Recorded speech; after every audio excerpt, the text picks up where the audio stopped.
Congress media प्रभारी प्रमोद द्विवेदी द्वारा बड़ा खुलासा करते हुए लगाए शासकीय अधिकारियों पर गंभीर आरोप। पूरा मामला इंदौर के जनशक्ति गृह निर्माण संस्था का है, जहां प्रशासन द्वारा दी गई लीज की जमीन पर दस्तावेजों की हेराफेरी कर लोगों को प्लॉट के नाम पर पट्टा धारक को दिया गया। पूरा मामला इंदौर के एरोड्रम थाना क्षेत्र में स्थापित जनशक्ति गृह निर्माण संस्था का है। शासकीय अधिकारियों द्वारा लीज की जमीन पट्टा धारकों को दी गई, जिस पर आपत्ति लगाते हुए इंदौर कांग्रेस प्रभारी मीडिया प्रमोद द्विवेदी द्वारा आरोप लगाया गया है कि लीज की जमीन को 30 वर्षों तक शासन द्वारा आवंटित की जाती है, लेकिन संस्था के पदाधिकारियों और प्रशासनिक अधिकारियों द्वारा साठगांठ कर करोड़ों रुपए की स्टॉप ड्यूटी की हेराफेरी कर दी गई है। वहीं द्विवेदी ने बताया कि लीज की जमीन को संस्था के पदाधिकारी और शासकीय कर्मचारियों द्वारा गरीब जनता से मोटी रकम वसूल कर पट्टा वितरित किया जा रहा है, जबकि प्रशासन द्वारा दी गई गाइडलाइन के अनुसार 30 वर्ष की लीज पर दी गई जमीन को आवंटित कर आम आदमी को पट्टे के रूप में दी जा रही है।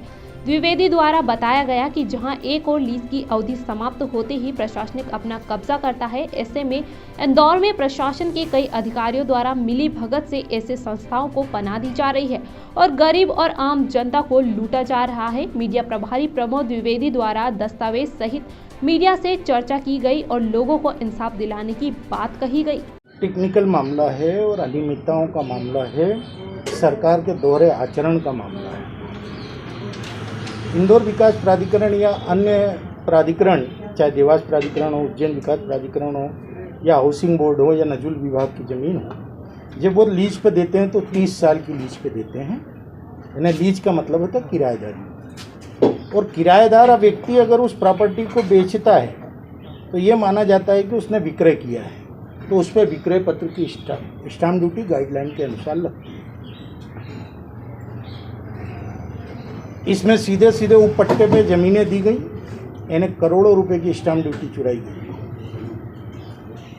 और करोड़ों रुपए की ये स्टाम्प ड्यूटी जो चुरा करके सरकार के राजस्व को हानि पहुंचाई गई। पश्चात इंदौर नगर पालिक निगम ने किराएदार से के द्वारा रखे गए किराएदार के नाम पे नक्शा पास कर दिया। दूसरा, संस्था को राज्यपाल से अनुमति लेने के बाद किसी अन्य को प्लाट उप पट्टे पे देना था, संस्था ने वो नहीं किया। लीज शर्तों का उल्लंघन करने पर कई सालों बाद मनी सेंटर को धराशायी किया जाता है और कब्जा ले लिया जाता है। कल इंदौर विकास प्राधिकरण के पास एक चिकित्सालय के लिए दी गई जमीन ट्रस्ट से वापस ले ली जाती है, क्योंकि इसने लीज शर्तों का उल्लंघन किया है। लीज का मतलब होता है किराएदारी,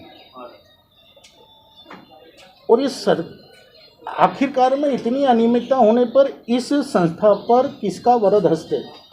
कौन सी संस्था है ये और कौन लोग हैं इसमें? जनशक्ति गृह निर्माण संस्था है। सरकारी अधिकारी और कर्मचारी जो कलेक्टर कार्यालय के अंदर विभिन्न विभागों में पदस्थ हैं, उसमें से 8 या 10 लोगों ने इसमें संस्था बनाई है। उनकी कुछ और संस्थाएं भी थी। विवाद ये भी नहीं है कि उन्होंने संस्था बनाई और सदस्यों को भूखंड दे रहे हैं। सवाल ये था कि जो ज़मीन आपको मिली नहीं, उसका लेआउट प्लान कैसे मंजूर है। सवाल ये कि आप पर कानून की रखवाली का भार था, तो आप कानून से खेल के गए। सवाल नैतिकता का है, और इसलिए एक आम आदमी की लड़ाई हम लड़ रहे हैं। आज खुलासे कुछ और लोगों के किए जाने थे, परंतु संस्था की तरफ से कुछ बातें बाजार में आई कि हमारे सारे डॉक्यूमेंट बहुत अच्छे हैं और हमें हर जगह से क्लीन चिट मिल गई है।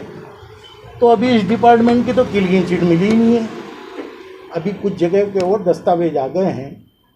इसलिए आम आदमी भ्रमित ना हो, क्योंकि इसमें खेल किया जा रहा है कि प्लाट सिलेंडर कराए जा रहे हैं। मतलब जो संस्था के सदस्यों को पट्टे पे प्लाट दिए गए थे, उसको सिलेंडर किया जा रहा है, समर्पित कराया जा रहा है, और दूसरे आदमी को बेचा जा रहा है।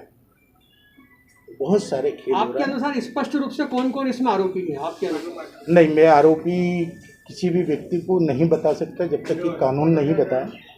मैं तो अनियमितताओं की बात कर रहा हूँ, और अनियमितता में बहुत सारे लोग दोषी हैं। किसकी मिलीभगत से काम हो रहा है? किसकी मिलीभगत से काम हो रहा है? शासकीय अधिकारियों की मिलीभगत से और विभिन्न विभागों की मिलीभगत से। वो सारे विभाग के अधिकारी इसमें वरिष्ठ अधिकारी हैं। लोकायुक्त में धारा 17A में परिवर्तन हुआ है और उसमें ये कहा गया है कि पहले आपको लोकायुक्त में शिकायत करने के पहले विभिन्न विभागों में शिकायत करना पड़ेगी। हम भिन्न भिन्न विभागों में शिकायत कर चुके हैं, किसी भी विभाग ने उसका उत्तर हमें न तो हमारी शिकायत को खारिज किया है, न इन्हें क्लीन चिट दिया है। इससे साबित हो जाता है कि आरोप तथ्यों पर आधारित हैं, प्रमाण कागज़ों पर लिखे हुए हैं। इसीलिए ये लड़ाई लंबी चलेगी, बहुत लंबी चलेगी।